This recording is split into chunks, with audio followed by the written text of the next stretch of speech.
Michael Clark's still got 6 men inside the circle. Got a slip.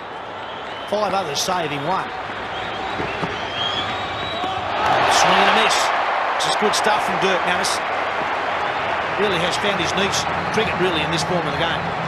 Geez, this game's ebbed and flowed. It's an amazing story, Dirk Nannes. Started playing at a late age after doing everything else in his life. And you're right, he has been terrific tonight. And just when you think Pakistan are going well, Australia take a couple of wickets, and then we see a couple of sixes, it has gone one way and the other.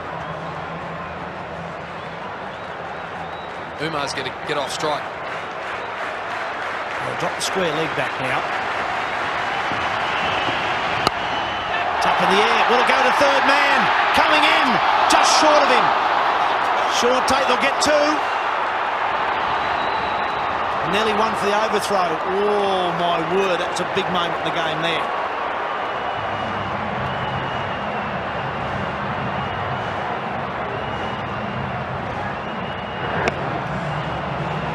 Never been the money man under the high drop, Tate.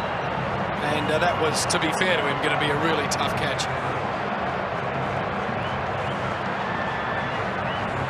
It's one of those ones where I think he did the right thing. He attacked it. He's looking for a catch. The only thing you could criticise him for was maybe not backing off at the last second and keeping it to 1. The good news is, though, they've still got Umar Gul on strike. So there's 2 balls left in this over. Still 10 to win for Pakistan. Mid-off now going back. Still a slip in place.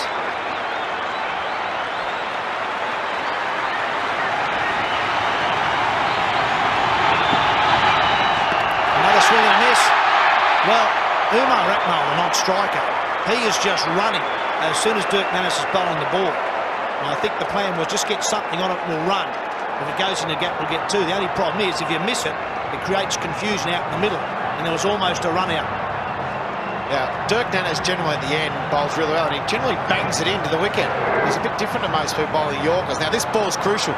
Shane Watson's also going to bowl the last over for Australia. So Nannes, if he can just keep this to a single, like you can get a single or a dot, they're going to need 9 off the last over. Crucial delivery here. Got him! Bowled him! Super over from Dirk Nannes. And boy, do we have a game on our hands. 2 runs and a big wicket to finish off the over. 8 for 118, and they still need 10 to win off the final over. That is unbelievable bowling. Second last over, just the 2 runs, and then the big wicket off the last ball, middle stump. He gave him a look at all 3 of them, did Umar Gul, and he was good enough to hit the middle one. I think it'd be fair to say that's a strange dismissal. You don't often say that when a bloke gets bowled middle stump, but he was flat out reaching that, Umar Gul. He made 10, but unfortunately couldn't get himself off strike. It all comes down now to Shane Watson's final over. All young cricketers look away now. You think he was looking for a short one, that he might just paddle around the corner to find leg? Yep. Look at that, he can't even reach that. It is good bowling though. He adjusted quickly. He did really well. He got Australia. He's given them a chance now. 10 runs off 6 balls. What a finish we've got to what's been an excellent game. Excellent conditions, big crowd. They've got their money's worth today. 2020, it's alive and we love it. Get the field right here. Umar Akmal on strike here. If they can try and just keep him to only a single to get the new batsman Ajmal on strike, you can build up a pressure. You've got a bit more of a chance to bring the field in and stop him getting a single. But get the fielders back, just the 1. Keep your mid-wicket in to maybe catch it if he flicks one off to a catch.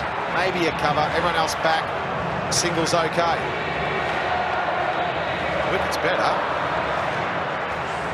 And a big responsibility for Syed Ajmal here, the non-strikers. He's got to look for 2. So he's got to back up well. And if anything's not straight to a fieldsman in the deep, or obviously play down in the inner circle, he's got to be looking for 2. And really, we're seeing the Pakistan innings at exactly the same stage we saw Australia earlier tonight. With his 2 as well, Ajmal, he can nearly sacrifice himself. He has to keep Umar Akmal on strike. Here we go, final over. Good strike. There's a man down there, straight to him. Hangs on to it. Dave Warner is the catcher. That's the big wicket. Pakistan are 9 down now. They still need 10. There's only 5 balls left. That's the game, I reckon, right there. Akmal had to face 4-5 of the last 6 balls for Pakistan to win. As it was, he only faced one. He hit it straight down the throat of Warner, who took a good clutch catch. And that is a big wicket. Yeah, it is. And the other thing is, I think that's just a bit of panic from Umar. Yes, you need 10 off 6, but if you can get a couple of 2s or 2 and pick up another one, and then the odd boundary, the panic goes back on the Australian side. Bring the field in. They only need a couple to win. That's when he could take it over the top. He didn't need to panic the first one. He played well and smart for his 21. But now it's down to Ajmal and Asif to get 10 off 5. Good catch under pressure from Dave Warner too. Oh, what a game we've had. Yep, I hung on to it, you beauty. Look at the crowd in the background. Absolutely loving it.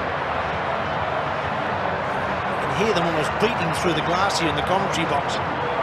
Shane Watson with the wicket. And Australia now back in front of the game. But it's not over yet. It's not over by a long way. Mohammad Asif is at the non-striker's end. He's the last batsman for Pakistan. It's all up to probably Syed Ajmal. Here's Watson. Swings. Straight down the mid-on. Will only be 1. So it's now 9 to win, maybe 8 to draw, or 4. They need a boundary. Sorry, to tie, not to draw. What am I saying? Getting carried away. They do. And there are boundaries out there. A wide mid-on, mid-wicket is a hitting area. Although the fielder's going out there now. Thin edge that goes wide of Brad Haddon. That's a potential 4 as well. There are 4s out there, and 1 would really put the onus back onto Watson and Clark. Needs an edge, doesn't he? Needs something through first slip. Gets it through the slips. They'll look for 2. They'll have to settle for 1. Oh, it's an in-between throw, and they got away with it there. It wasn't a good throw from the deep. Unfortunately for Australia, it hit the stumps. I reckon if that misses the stumps, there'll be an overthrow there. Yeah. Oh, just get in a good throw. Just, oh no, it's bad. 8 off 3. They just about need a boundary. They need a boundary in the next 2 balls. If they can get one here, where's his shots? He can take it. Michael Clark's still got mid-off up. He's got a cover. The old inside edge just past leg, stump down the fine leg boundary might be one, a chance, but mid-off's his spot with him up. Swing and a miss. Now it gets real tough. 2 balls left, 8 runs. Well, it's just unscripted drama, isn't it? That's why this is a cracking game. Australia, for so much of this game, we're out of it. And as we said in Perth in that second game of the series over there, good teams find a way to win. And it looks like Australia are going to do that now.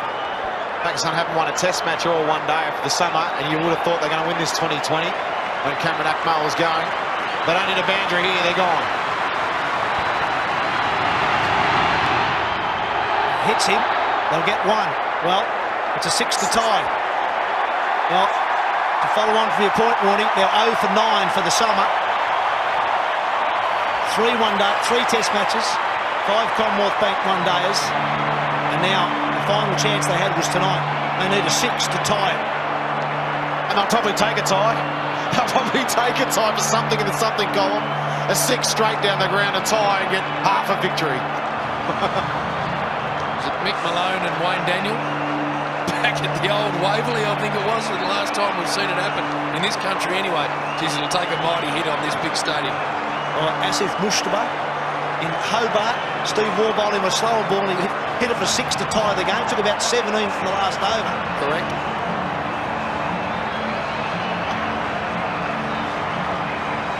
Oh, you could hardly believe it. They have looked at the winners for probably about the 12th, 13th over this game. And Cameron Akmal was going so well. And you could see by his reaction when he got out, he knew that he'd let Australia back into the game, and that's all they needed. Here we go. We need a 6. 6 for a tie. He's hit it well. It won't be 6, though.